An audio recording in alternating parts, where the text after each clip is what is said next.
They say the Vikings lived only by axe and sword, wild raiders of the northern seas. But here's a strange truth. In Viking Iceland, if two men quarreled, they might settle it, not in battle, but by standing on a cloak laid out upon the ground. Each would place a foot upon the fabric, and neither could move it. They would fight in this frozen stillness, bound by cloth, and if either stepped off, he forfeited honor. This curious duel was called a Holmgang. It sounds more like a dream than law, yet it was binding, a legal way to resolve disputes. This odd mixture of ritual and violence tells us something strange about Viking justice. For a people remembered as raiders, they had laws as precise and ritualistic as any court. Tonight, we'll drift through some of the strangest Viking laws, rules so unusual they feel half like myths.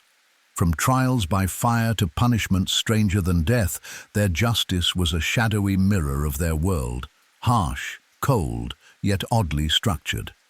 And if you enjoy drifting through strange corners of history with me, remember to like this video and subscribe, so you'll always have another midnight tale waiting.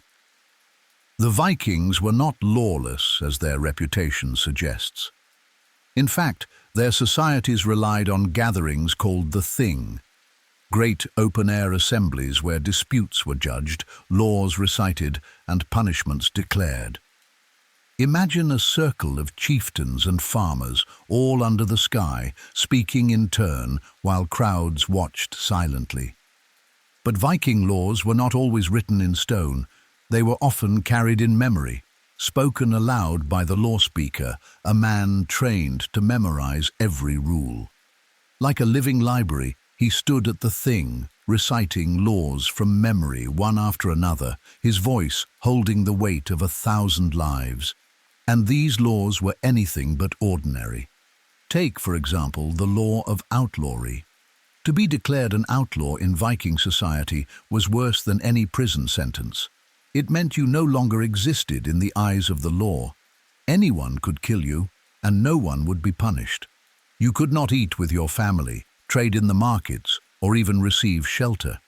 Some were given lesser outlawry, a sentence of 3 years in exile. Others faced full outlawry, a permanent banishment from human life.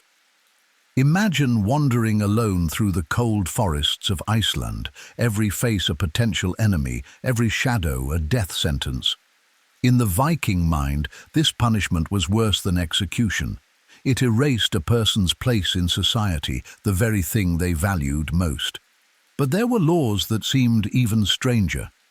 In some parts of the Viking world, theft was treated with an odd form of justice.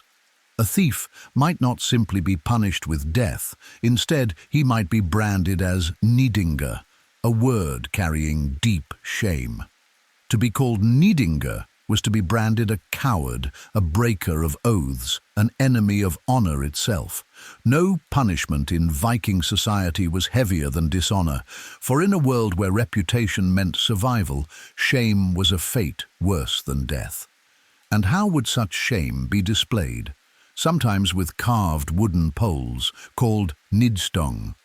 These strange markers would be raised against a man, sometimes with the head of a horse nailed upon them, a dark curse for all to see. The law did not always strike with sword or axe. Sometimes it cut with humiliation. Nowhere was this clearer than in the law of insults. Imagine this. In Viking society, words themselves could be crimes. To accuse a man of being arga, meaning unmanly, cowardly, or sexually deviant, was no mere insult. It was an offense so serious it could lead to legal action, or even a duel. Why? Because honor was the very currency of Viking life. To attack it with words was to strike as deeply as with steel. In fact, in some regions, a man accused of being arga could demand combat at once, the law itself recognizing that honor must be defended.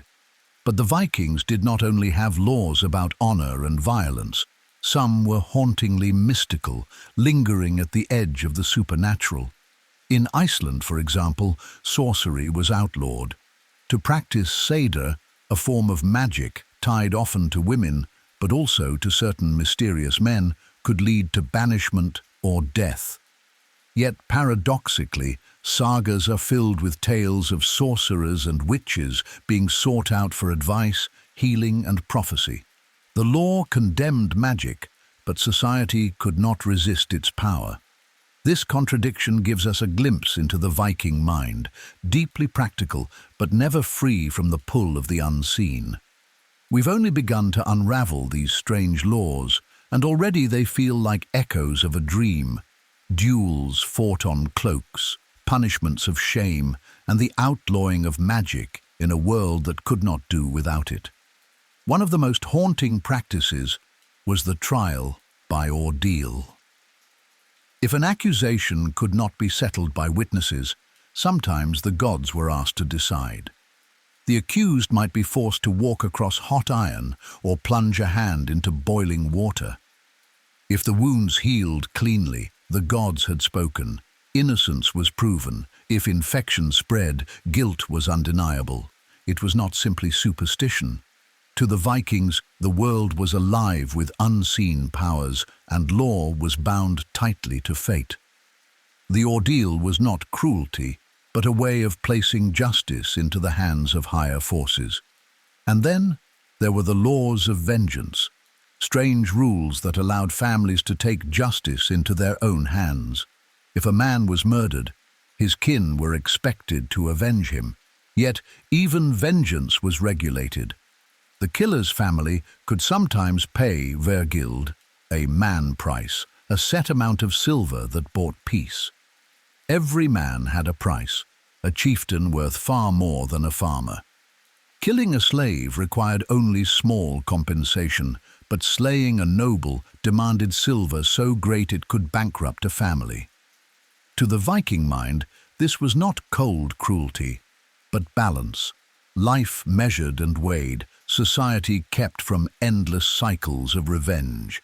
But if the payment was refused, blood feuds could erupt, dragging on for generations.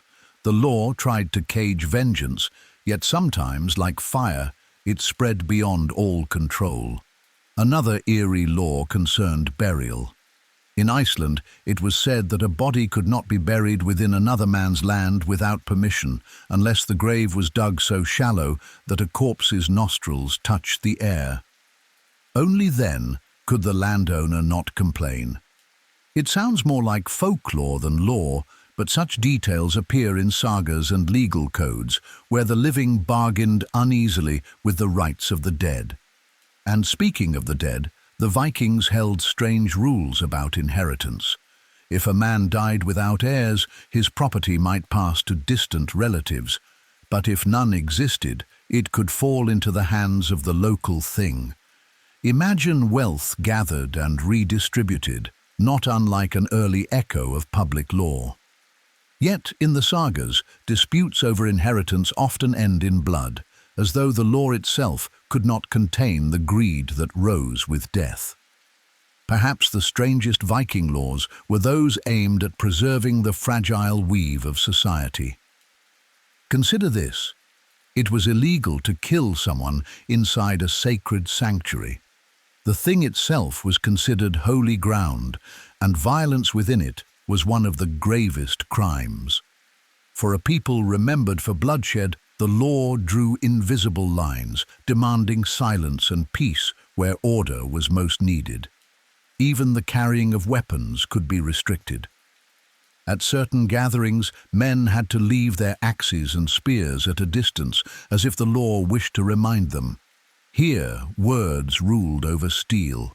But the strangest law of all may have been the law of exile across the sea. Some punishments required not death, but distance, the condemned forced to leave home and vanish into the horizon. To the Vikings, the ocean was both prison and possibility, and exile was a fate both feared and strangely respected. Many sagas tell of men who returned after exile stronger, richer, transformed by years abroad. In this way, law itself became part of the Viking saga, punishment and opportunity, shame and redemption. When we step back, we see the truth.